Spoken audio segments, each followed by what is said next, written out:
அன்பார்ந்த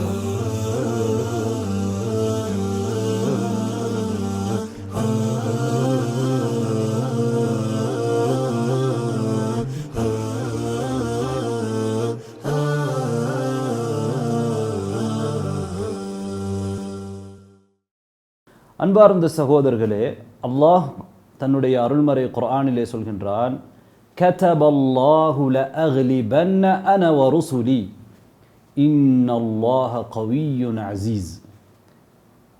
அல்லாஹ் எழுதிவிட்டான். அல்லாஹு தஆலா அவனுடைய கதா கதிரிலே தீர்மானித்து விட்டான். லஅக்லிபன்ன, நிச்சயமாக நான் மிகைத்து விடுவேன்.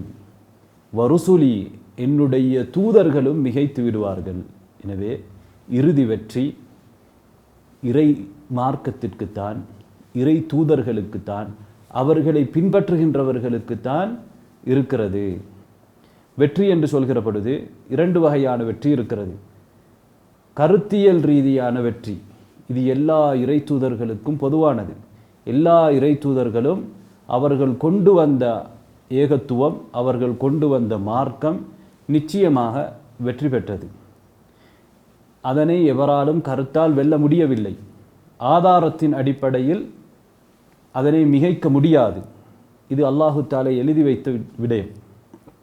அதேபோன்று சில இறை தூதர்களை அல்லாஹு தஆலா யுத்தம் செய்வதற்கு பணித்திருந்தார்.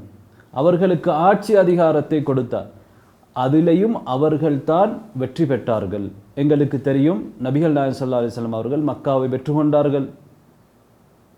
அதே போன்று அல்லாஹு தஆலா இறை தூதர்களுக்கு எதிராக செயல்பட்டவர்களை தோல்வியடைய செய்தான், அழித்தான். ஃபிரௌனை அழித்தான், ஆது தமூத் கூட்டங்களை அல்லாஹு தஆலா அழித்தான், இறை தூதர்களுக்கு அவர்கள் முரண்பட்டதன் காரணமாக. அடுத்ததாக அல்லாஹு தஆலா இந்த வசனத்தில் என்ன சொல்கிறான் தெரியுமா? இன்னல்லாஹ கவிய்யுன் அஸீஸ். நிச்சயமாக அல்லாஹு தஆலா மிகவும் சக்தியுடையவன், பலம் மிக்கவன். அஸீஸ், யாவற்றையும் மிகைத்தவன், கண்ணியமானவன். எந்த ஒரு குறையும் அவனுக்கு சேர முடியாது. அப்படிப்பட்ட அஸீஸாக அல்லாஹ் இருக்கிறான். அஸீஸ் என்கின்ற இந்த அல்லாஹுடைய பெயருக்கு 3 அர்த்தங்கள் இருக்கின்றன. ஒன்று கண்ணியம், இஸ்ஸத்துல் கதர், அதாவது அல்லாஹு தஆலா கண்ணியமானவன், உயர்த்தியானவன், மேலானவன் என்ற அர்த்தம் அதற்கு இருக்கிறது. அவனை விட மேலாக எவரும் கிடையாது. அதே போன்று அஸீஸ் என்கின்ற இந்த வார்த்தைக்கு மிகைத்தல் என்ற அர்த்தம் இருக்கிறது. இஸ்ஸத்துல் கலபதி வல் கஹர். எனவே அல்லாஹு தஆலா அனைத்தையும் மிகைத்தவன். அதே போன்று இந்த வார்த்தைக்கு இஸ்ஸத்துல் இம்தினா, அதாவது அல்லாஹுவை எந்த ஒரு குறையும் அடைய முடியாது.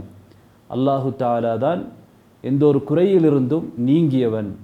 எந்த ஒரு துயரமும் கஷ்டமும் அவனை அடையாது, எந்த ஒரு தீங்கும் அவனை அடைய முடியாது. அந்த அளவுக்கு அல்லாஹு தஆலா குறைகளற்ற இஸ்ஸத்துக்குரியவன் என்கின்ற அர்த்தம் இருக்கிறது. எனவே இந்த 3 அர்த்தமும் அஸீஸ் என்பதற்கு இருக்கிறது.